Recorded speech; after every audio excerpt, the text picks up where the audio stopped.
up? You guys are watching the Equal Justice Now podcast. I'm very excited to announce the guest for today. First of all, you have me, myself, Cynthia Luciette, the host of Half Woke News, a producer for All Deaf. We're really creating content and taking over the digital world for Black culture. We do a plethora of things if you're into gaming or political stuff like this, or just commentary, comedy in general. Check out All Deaf if you don't know about it. And then to the left of me, we have an Equal Justice Now representative, my friend, colleague, and somebody who always has something very smart to say, even if it's against what I thought was smart, what I said myself. We have Thomas Lucas in the building. Say what's up to the people and tell us what you're here How's it for. going?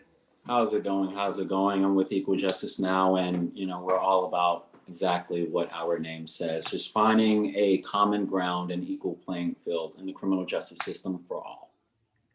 I mean, and it seems like a easy thing to ask. Like, we want equal justice now, but it's not. It's a battle. So, we appreciate you guys fighting it. And then right there on the screen, we have Senate Devermont, which is, a very proper name, and also known as Mr. Checkpoint. And if you're an online person like myself, we normally call people by their Instagram name or their moniker. So if you look up Mr. Checkpoint on YouTube, be ready to spend some time watching his videos like I did this morning, because he's with the shits and he looked like he about to go to a checkpoint right now with his motherfucker in his car. What's up? How you doing? Oh, I'm doing so well. Thank you for having me. It's such an honor to be here and in this platform and what you guys are doing and advocating for equality. It's my pleasure to talk with you guys, with y'all. So tell people like what you do on your, so you posted some videos, you got into this and you saw that it was getting some traction and people cared about it, and then you started going more into it. But how do you describe, like, how did you decide, yeah, I'm really gonna do this? Because it's kind of Yeah. scary. It's very scary, but it didn't just like pop up in my head. It was personal experiences. So 2011, I found the checkpoints were being used to target Hispanics in different communities. So I held a sign, I wrote on a towel, checkpoint ahead, and I was holding it in front of the checkpoint. And a motorcycle cop pulls up next to me and he says, "Put your sign down." And I said, "Why?" I mean, I've been protesting my whole life. I've been down to make signs, hold them, no problems. Right. I know that's my right. So checkpoint, he says, "Put your sign." I said, "Why?" He said, "You can ask why in fucking jail." I said, "Put your sign down." And I never thought a cop would say something like that to me. That like blew my ears off. And honestly, at that point, I'm like, I am never going to have an interaction with a cop or a potential interaction with an officer that I don't record. And so I was recording police, whether I saw them talking to someone else, whether they were behind me, pulling me over.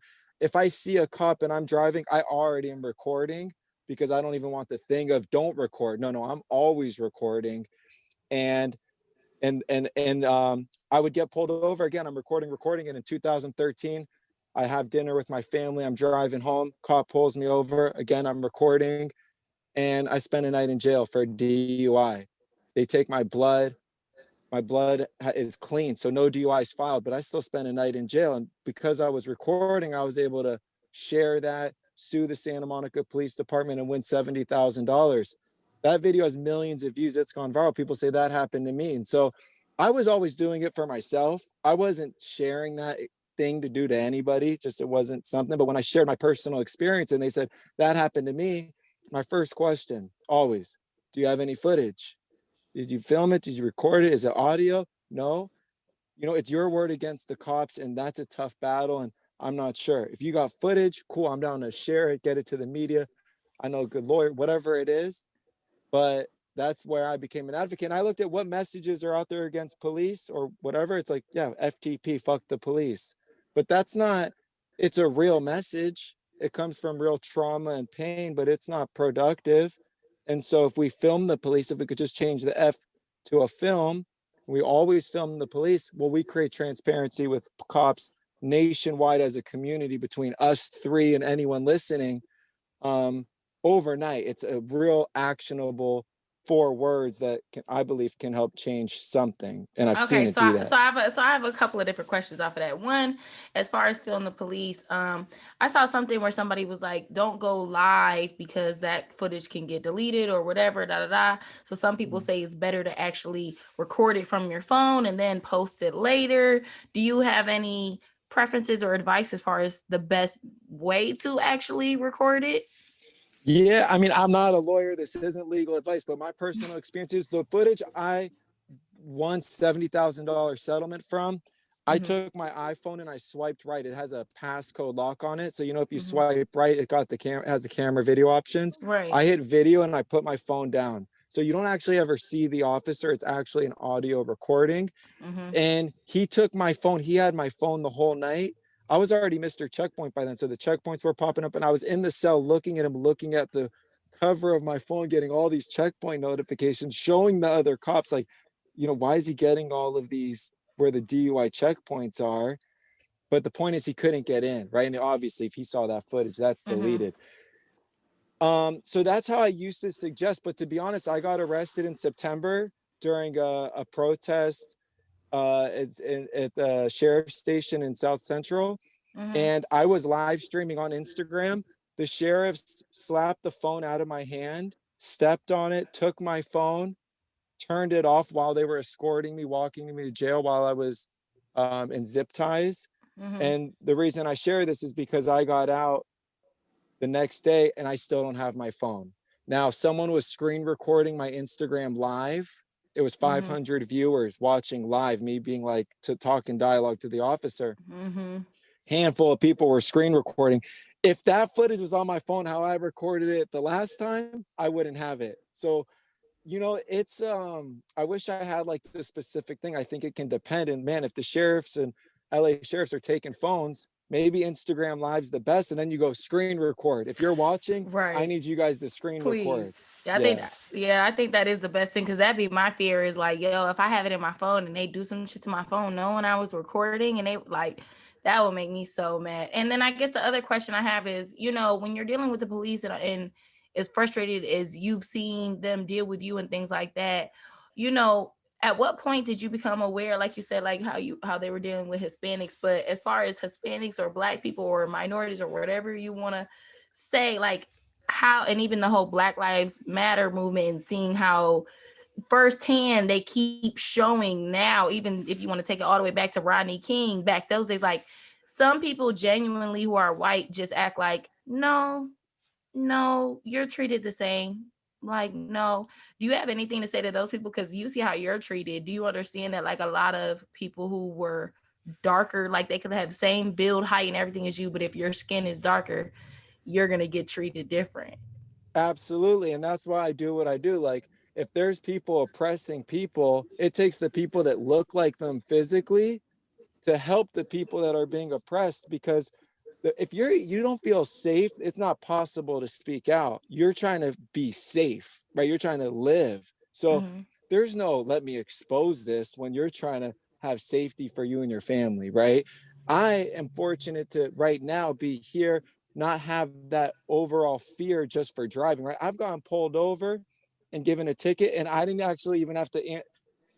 I could have had a shot of alcohol in my mouth or smoke in my mouth. The cop didn't ask me a question. I gave him my stuff. He came back with the ticket and I left. That's Mhm. never happened to Black people or brown people. Mhm. And I went to a diverse school. I think the people who don't feel that Mm. haven't been Mm. raised or don't know people who look different than them, and then know that those experiences could be different. And it doesn't take away from your experience. It doesn't mean you shouldn't be treated differently. It just means they should maybe be treated how you are. And I'll share, when I was like 15, I went to a diverse school and there was 2 kids. It was a white Jewish kid and a Black kid. The white Jewish kid took out his mom's car, was driving it, and my Black friend was in the passenger seat and the cops pulled him over. One of those kids got picked up and went with his parents, and the other kid went to the prison and had his parents pick him up from jail. Not prison, jail. Which do you think it was, the passenger or the driver? But it should have been the driver if anybody was to anything like He went what? home. He went home. And I remember like that was chilling Right. to me, you know, like, and I was like 14, 15. It was before they could drive. And I'm just like, wait, Yeah. dad had to pick you up from jail and he went home and he had to do community service being a passenger in the white kid's car. And so that stuck with me. I didn't know how much it affected me, but I do like reflect on that moment and how felt that it's two friends and their experience is different. And damn, he should have went and done the community service. Right. You're right. A lot of people don't have those experiences, so they genuinely cannot. And then now, you were gifted those experiences, and now you're actually doing something about it. So that's dope. Thomas, do you It's have anything to say about what he's doing?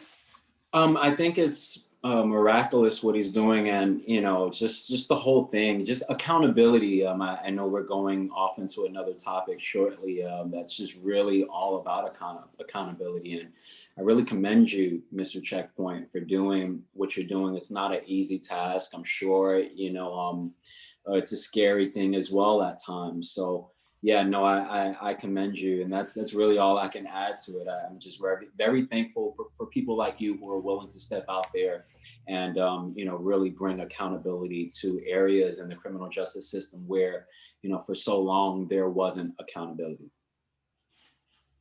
Yeah, it's truly it's my purpose, and I come from like a family that fled Amsterdam before it was too late. Like my grandma left. Her whole family was killed in concentration camps. And like I went to Auschwitz when I was Mm. younger too. And I remember being like, damn, like, did people have to be affected to care? I mean, I'm just born now, but that was only like that wasn't that long ago. And so for me to be Yeah. born there, it's like, would someone be like fighting for me, right? Or am I just, or like they don't give a fuck? And so I think, we all have a purpose, and it's like way bigger than me. And you say like, am I afraid? Yeah, at times it's very frightening. Like I don't have it's not comfortable filming cops. People think I would be like, people when they're with me and I'm filming cops are like, wait, you're really nervous, like, are you okay? Because my whole passion and drive isn't about me thinking I'm like so safe around him. It's like, no, like we all should have this caution around them. And nobody wants to get arrested. Like realistically, even if you have the bail money, even if you're innocent, even if the process of it is so like it's tiring. Nobody Try wants wearing to a go through that. always film the police shirt in the sheriff's station in South Central. I mean, the guy was telling me that the gang members are upset at me, and like I'm thinking, are they going to put someone in the cell with me? Like, you know what I mean? It's not cool. It's not fun, and I have no want to ever do that or experience that. At the same time, will I? It's good. It's the good trouble, right? Like John Lewis says, like, will I exercise my right and take the hit? Yeah, I will. I'm not gonna Hmm. fight the cop. I'll go, Hmm. but I don't Absolutely. want to. But I yeah. feel that. Well, speaking about the cops and getting arrested and all of those things, an important part of that is the bail system. People Mm. actually being able to make bail and go home. And so that's something that Equal Justice Now has a lot to say on. And specifically, we wanted to talk about the people who are in jail because they can't afford to get out of jail, even before they're proven that they're guilty. So, Thomas, do you want to talk about those people? Yeah, that's been like the focus of like the bail system and wanting to get rid of it. Equal Justice Now as an organization, we really are behind just the total idea of reforming the criminal justice system, but reforming it the right way. Knowing, when you talk about making a change, any change has, there's repercussions behind that, whether it's good or bad, right? And so when we looked at getting rid of the bail bonds industry, we realized like, wait, like the repercussions behind that could really harm the people more than actually keeping it as is. And we've realized and started doing research and looking into why people are actually like in jail that can't afford to get out. And before they're even proven guilty, waiting on their trial, they've lost like everything. They can't pay their rent. They've lost their cars. Their kids are in tough situations, and actually looked at the system and realized that, okay, wait, look, the Eighth Amendment says we have the right to not be hit with excessive bail. And that's just the thing. And we're not being hit with that excessive bail currently by way of the bail bonds industry, we're actually being hit with it by the judges. The judges are the ones who are making the final decision on how much your bail is. Mr. Checkpoint, you found yourself in a situation you probably never thought you'd find yourself in, just because you were dealing with the wrong person in a uniform at the time. That could happen to anyone. And if we're fast forwarding 24 hours in your situation and you didn't have the ability, because maybe your case was different, you didn't have the ability to have them check your blood pressure or have something go in your favor in that moment that kept you from, being released at that time, you'd eventually see a judge. And who's to say that that judge, because the color of your skin or maybe the hair on your head, they're judging you, and next thing you know, they're telling you, you got to sit in jail until your trial date, your court date, because bail doesn't exist anymore. Now you don't have the opportunity or option to get your mom, your dad, your family together to actually, bring the funds together. Cynthia, I know how you feel. It's like, man, we don't want money to be involved from the beginning. And I feel that. But in the current time of the situation, money is involved in every aspect, it seems. And that's another thing we have to look at, but we make small changes as we move forward, right? And when it comes to bail, it's just like an extreme option that we need. We can't do without. I think what we have to do, like we have Mr. Checkpoint here checking the police, we need somebody to check these judges. If you have a guy or a woman in front of you and you have all of their credentials, you know where they work, you know what neighborhood they're from, what kind of home they're living in, they don't have the finances that they don't have $5,000 or 500 for that matter in a lot of cases. We have to come up with a system that is going to be respected, and when it's not respected, hold the judges accountable. And as of right now, the system says we should not be handed excessive bail. If I don't make enough money, there's no way I should be handed a 50K, 100K bail. It just doesn't make any sense. You're pretty much telling me I'm not getting out. And when you don't have the option to bail, you lose your job, you lose your car, you can't pay rent. There's so much that gets taken away from the person when they are stuck in jail and cannot move. The psyche of it all being in jail. I mean, Mr. Checkpoint was just talking about being in there for 24 hours and gang members being in his cell. Just like, it's just not, so I guess at the end of the day, it's important for Equal Justice Now that people really understand and do their homework on how the system actually works. What are all of the compartments of the system and how do they come together? What happens if we remove one aspect of the system? What happens to the rest of it? Does more power get put in the judge's hands if we take away the bail system? Are we putting ourselves in a tougher position at that rate? These are questions that we asked ourselves in deciding on what end of the line what side of the line we were going to be on when it comes to getting rid of the bail bond system. And we realized that no, we shouldn't get rid of it. We should do some reforming. We should do some reforming in the courtrooms. We should, as well as, finding excitement and deciding on who we're going to vote for, whether it's Trump or Biden. We should find some excitement as well in deciding on who we're going to vote for when it comes to judges, when it comes to state legislators, Absolutely. and so forth. And knowing those things, we can't scream criminal justice reform if we're not informed. And so Equal Justice Now, that's where we stand when it comes to anything that we're talking about reform. We need to know the ins and outs of the system and whatever we're trying to reform, whether it be bail, whether it be the prison system, which is a crazy system and has been. We need to know that when we're reforming it and when we're making those specific changes we're asking to make, we need to know what the ramifications of those are going to be. And I think that that is just like the basic steps in, just playing your part individually in changing the system and, finding equal justice now. I don't know what you guys Yeah. think about that. I agree a lot with you on that. It's one of the most complex issues because, like you said, it's a for-profit business where it's like really all that industry cares about is making money. Period. There's no justice about the industry in terms of those people in it. For the most part, there might be good people doing it, but no, it's as an industry, it's a for-profit, 100% money-making situation.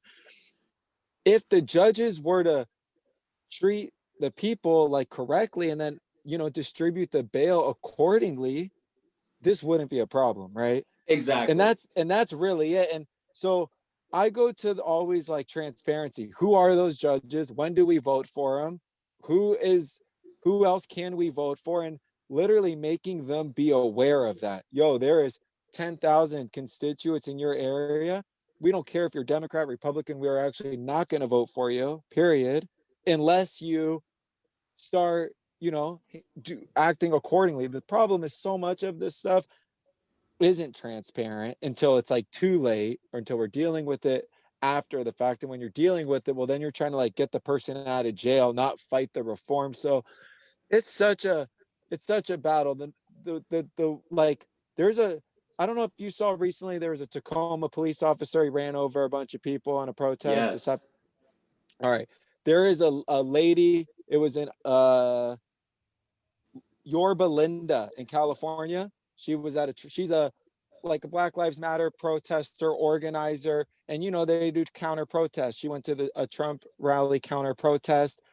They surrounded her. She went in her car. Like right before they bash out her window, she goes and hits like two people, I believe, right?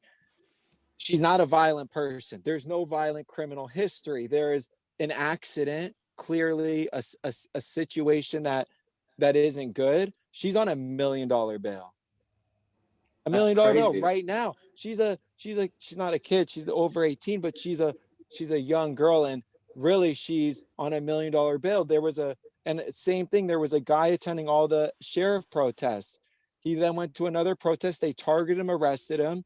They said that he carried something over a railroad line, and that's a huge offense if you do something with a railroad. Again, he had $1 million bail.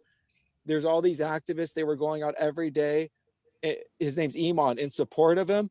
And the district attorney Gascon threw it out, and said like, this is trash. But it shouldn't. It literally takes that huge uproar, tagging, calling, showing up, and that's outrageous. $1 million bail for these non-violent, clearly targeting situations is an absolute abomination of our system, and it shows how much it needs to be reformed, and we got to get those people out of there.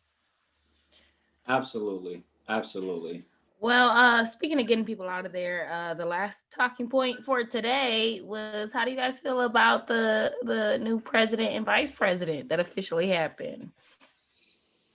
I'll just say this, like when we were talking about on Half Woke News like a month ago, and we were like, so Joe Biden's gonna be president. It was so many like people who just MAGA people who found our page was like, you're stupid, Trump's still gonna be president, there's no way. Like it was a lot of people who really, even after the election and probably up until a couple of days ago, really was like, no, Trump's still gonna be president. So now it's like, no, we're not living in a Trump America anymore. It's not. It's just not. Absolutely.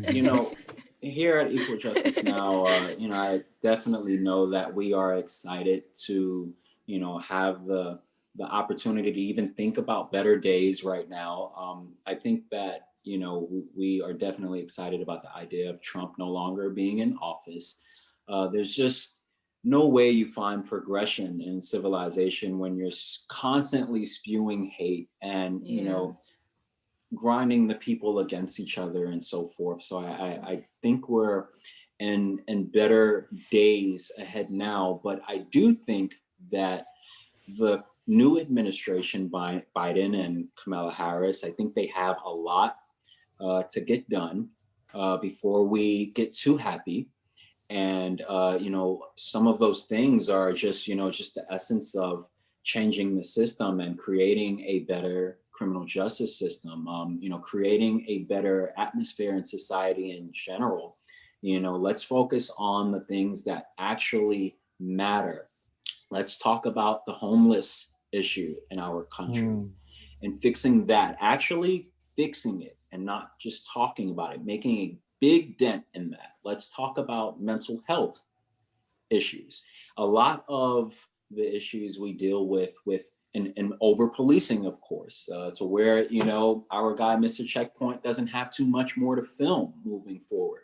If we fix a lot of these things, then we may actually not have to think too much about, bail and how many people are in the system. A lot of people that end up in bad situations with police, they have mental conditions they're dealing with in that moment, and the police officers just aren't trained and ready for it. And I think that if the new administration in hand focuses on these things, these real world, real life, right now things, will actually get in a better position in this country, and the criminal justice system, for that matter, will actually serve us better. Absolutely. No, I'm on the same page, and I'm always optimistic, and if Trump did anything, he made a lot of people passionate about speaking out, that had different views than him. He allowed a lot of people to be really expressive and confident in their racism so that we could see that, right? And I think that's also an important part of it, to be like, whoa, those people actually exist. I think, I'm up again, and I'll be optimistic for Biden and Kamala. Like, for me, this isn't like it's just, we got to hold them accountable, and I'm all happy they're there, but it's like, we have to literally let them know, prioritize the issues we care about most. And that's what they put at the top of their list. It's the people, and what they, the reason that's all I'll say is, like, we just got to keep reminding them what we care about. And for me, a big part of that is criminal justice, getting the feds involved with the bad